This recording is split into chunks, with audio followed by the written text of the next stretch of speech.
the paper we're putting out today is saying we should really distinguish between the vaccinated and the unvaccinated.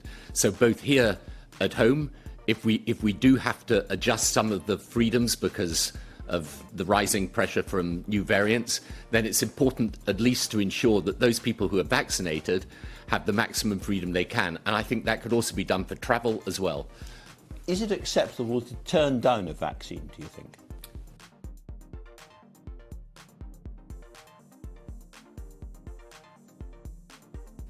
Unless you've got a good medical reason, my view very clearly is no. And I think that's why it's important to give people a real incentive to get vaccinated. Because, you know, if you are vaccinated, the evidence is absolutely clear. It reduces the risk of transmission and it reduces the risk of hospitalization or death. So would you make them mandatory? I don't think you can make them mandatory, but I think this is what we're suggesting today, by making it clear that, for example, if you are vaccinated, if you're double vaccinated, it should be much easier to come in and out of the country. And indeed, round the world, I think you will find that countries start to distinguish between the vaccinated and the unvaccinated. So in Europe, for example, they're going to allow you to travel freely within Europe if you're double vaccinated. The trouble is, this does create, does it not, a two-tier society between the vaccinated and the unvaccinated. Looking at your own paper says that if you haven't been vaccinated, you won't be able to go to nightclubs and theatres and big sporting events and many other places. So you will be discriminated against. Yeah, but I think, you know, the word discrimination's got a very loaded meaning in the English language now. But really, when it comes to risk management, it's all about discrimination. So the reason we vaccinate elderly people first is they're more at risk. The reason why we ensure that people are vaccinated is because it then reduces the risk of transmission, not merely of you getting ill yourself, but of you passing on the disease. So I think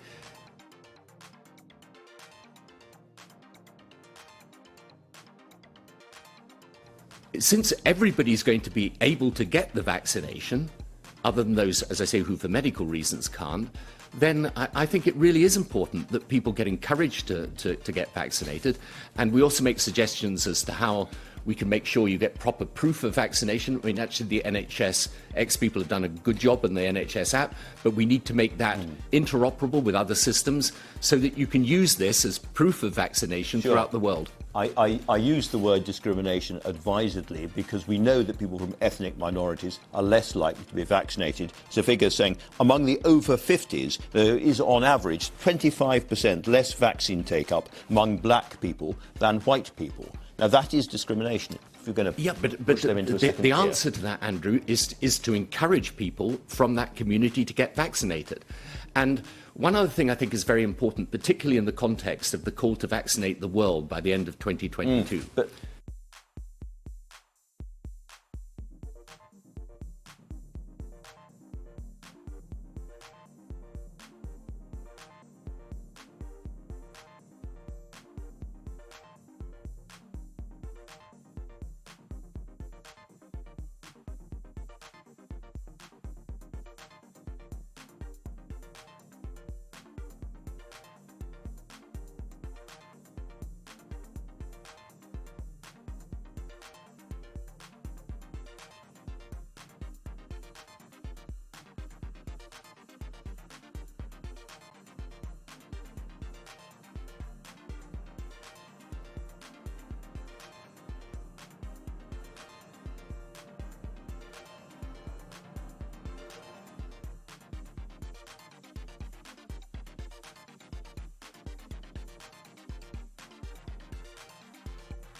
Everybody came into my feed today. They were talking in the lockdown, rah-de-rah. That wasn't that interested me. What interested me was that Kate actually has green eyes, but the video shows she has brown eyes. So how can that be? How can that be? Her eyes change colour. Well, we know why, because it wasn't real in the first place, or it was a cartoon, or it was how they do their CGI. But Kate Middleton has green eyes. Green. Green, green, green, green! And, there you go. But in this video, she has brown eyes, like all the rest that they're showing us for however long. And then, Prince William, he has blue eyes.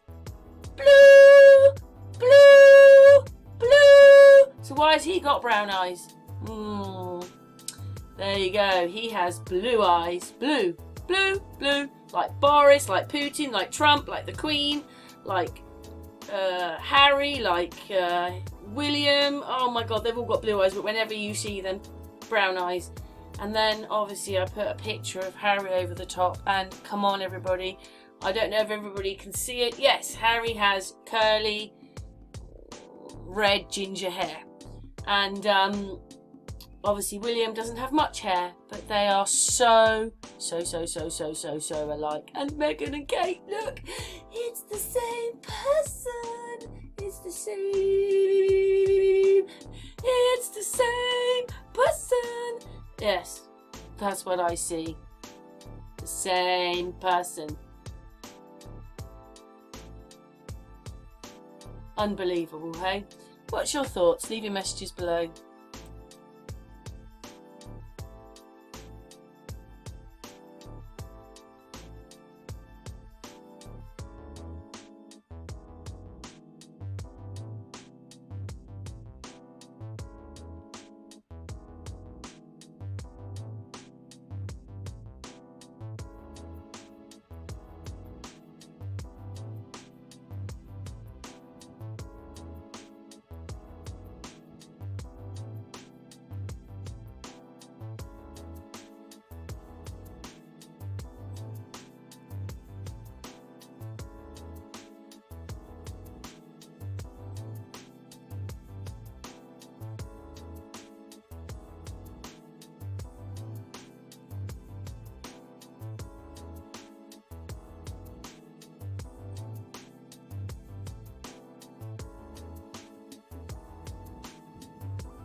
How the sun proves we are in a matrix, our own personal reality. Let's have a quick explanation on how we view the sun from different viewpoints. I had people saying, oh, you know, what are you saying? The sun is right there above the clouds? And, you know, I'd say, yes, the converged position is right there above the clouds, right? So, you know, they say, well, can you run into the sun? Or how come you can't fly above the sun? Because if you try to go where the sun is, right, if you try to go up, well, then you've just changed your point of view, right? Your perspective has changed. Your position relative to the sun has changed. So the sun, as you move up, is going to change its position, right? And it's going to move more towards its actual position. For instance, so the angle of the sun will stay the same. So if I ask my friend to walk from one side of this pit to the other, the sun would also move.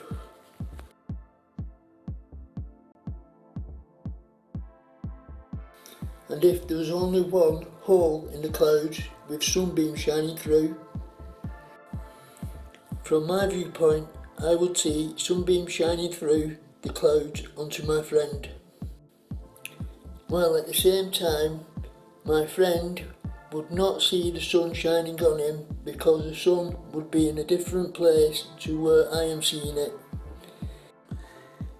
That's two different views in the one reality, which means we are all in our own little matrix that is connected to the collective consciousness, which is needed for us all to be able to interact with each other. And that is how the sun proves that we are in our own little matrix, which means the sun, moon, stars all revolve around you, making you the centre of your matrix. I hope I've done a better job this time explaining how our sun proves that we're in our own little matrix that is connected to the collective consciousness, which needs be for us all to interact with each other. I've also created a playlist on the YouTube of common law, so if anyone presses on it, they will learn some useful information. And I would ask if you could create a playlist of common law and put it on your YouTube, so people might press on it and learn some information that we should really know anyway. But the more that sees this information and learns this information, the more people who are wiser and know what to do and basically on the truth side.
think that's it for this video. So I hope you enjoyed, and I hope it makes sense what I've just told you.